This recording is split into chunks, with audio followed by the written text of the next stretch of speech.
Hi hello അസ്സലാമു അലൈക്കും welcome back to my channel Shazon recipes. ഞാനിന്നിവിടെ തയ്യാറാക്കാൻ പോകുന്നത് ചിക്കൻ ബ്രോസ്റ്റഡ് ആണ്.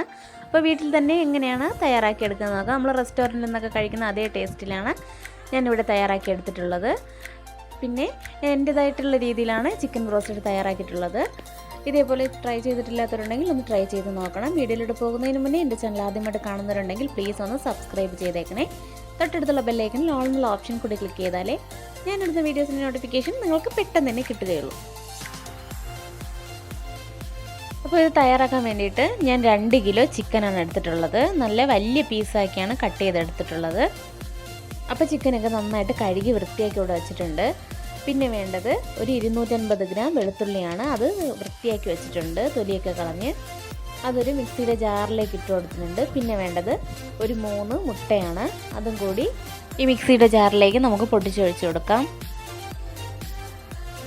വെളുത്തുള്ളി നമ്മൾ കൂടുതൽ ചേർക്കും തോറും നമ്മുടെ ഈ ഫ്രൈഡ് ചിക്കന് കൂടുതൽ ടേസ്റ്റ് ആയിരിക്കും. അപ്പോൾ അതിന് വേണ്ടിയിട്ടാണ് ഞാൻ ഇത്രയും വെളുത്തുള്ളി എടുത്തുള്ളത്. പിന്നെ വേണ്ടത് 1 ടേബിൾ സ്പൂൺ കുരുമുളക് പൊടിയാണ്. പിന്നെ ഈ ഒരു സ്പൂണിന് 2 സ്പൂണ് വിനീഗറും കൂടി ഞാൻ എടുത്തിട്ടുണ്ട്. അതും കൂടി ഇതിലേക്ക് ഒഴിച്ചു കൊടുക്കാം. പിന്നെ വേണ്ടത് 1 ടേബിൾ സ്പൂൺ പെരിഞ്ചീരകപ്പൊടിയാണ്. വേറെ മസാലകളൊന്നും നമ്മളിതിലേക്ക് ചേർത്ത് കൊടുക്കുന്നില്ല. ആവശ്യത്തിന് ഉപ്പും കൂടി ചേർത്ത് കൊടുത്തിട്ട് നമുക്ക് നന്നായിട്ട് ഫൈൻ പേസ്റ്റ് രൂപത്തിൽ നമുക്കതൊന്ന് അരച്ചെടുക്കാം. അപ്പോൾ അരച്ചെടുത്തുള്ള മിക്സ് ഞാനൊരു പാത്രത്തിലേക്ക് ഒഴിച്ചു കൊടുക്കുന്നുണ്ട്.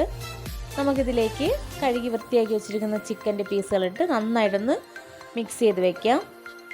അപ്പോൾ ഇതൊരു കുറഞ്ഞത് ഒരു 8 മണിക്കൂറെങ്കിലും നമ്മളിതൊന്ന് റെസ്റ്റ് ചെയ്യാൻ വേണ്ടിയിട്ട് വെക്കണം. ഒരു 8 മണിക്കൂറിന് ശേഷം ഞാനൊരു ചീനച്ചട്ടി എടുത്തിട്ടുണ്ട്.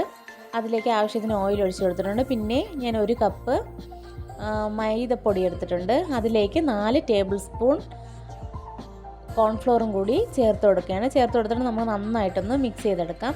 നമുക്കിത് ഈ ചിക്കൻ കോട്ട് ചെയ്തെടുക്കാൻ വേണ്ടിയിട്ടാണ് നമ്മൾ ഈ മാവ് തയ്യാറാക്കി എടുക്കുന്നത്. അപ്പോൾ ചിക്കനൊക്കെ ഇവിടെ നന്നായിട്ട് അതിൻ്റെ ഉള്ളിൽ അതിൻ്റെ മസാലയൊക്കെ പിടിച്ചിട്ടുണ്ട്.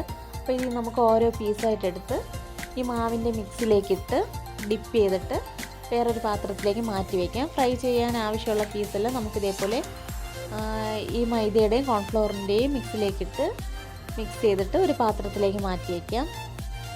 അപ്പോൾ ഞാനിവിടെ ഫ്രൈ ചെയ്യാൻ വേണ്ടിയിട്ട് ഒരു 5 പീസ് റെഡിയാക്കി വെച്ചിട്ടുണ്ട്. അത് നമുക്ക് ചൂടായ എണ്ണയിലേക്കിട്ട് ഫ്രൈ ചെയ്തെടുക്കാം. മീഡിയം ഫ്ലെയിമിൽ വെച്ചിട്ട് വേണം നമ്മളിത് ഫ്രൈ ചെയ്തെടുക്കാൻ വേണ്ടിയിട്ട്. നമ്മൾ എല്ലാ പീസും ഇട്ട് കൊടുത്തിട്ടുണ്ട്. ഒരു സൈഡ് ഫ്രൈ ആയതിനു ശേഷം നമുക്കിതൊന്ന് മറിച്ചിട്ട് കൊടുക്കാം. ഇപ്പോൾ ഒരു സൈഡ് ഫ്രൈ ആയി വന്നിട്ടുണ്ട്. അപ്പോൾ നമുക്ക് ഇത് മറിച്ചിട്ട് കൊടുക്കാം.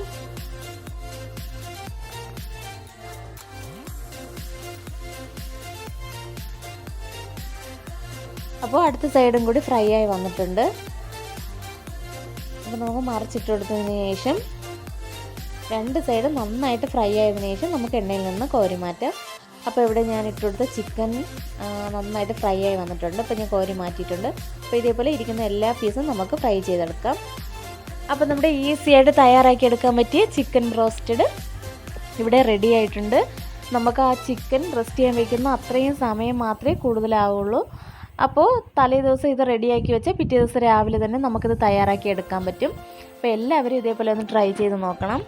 അപ്പോൾ നമുക്ക് ചിക്കൻ ബ്രോസ്റ്റഡൊക്കെ വീട്ടിൽ തന്നെ തയ്യാറാക്കി കഴിക്കാവുന്നതാണ്. അപ്പോൾ എല്ലാവരും ട്രൈ ചെയ്ത് നോക്കണം. എൻ്റെ വീഡിയോ ഇഷ്ടപ്പെട്ടാൽ ലൈക്ക് ചെയ്യാനും ഷെയർ ചെയ്യാനും കമൻറ്റ് ചെയ്യാനും മറക്കരുത്. താങ്ക്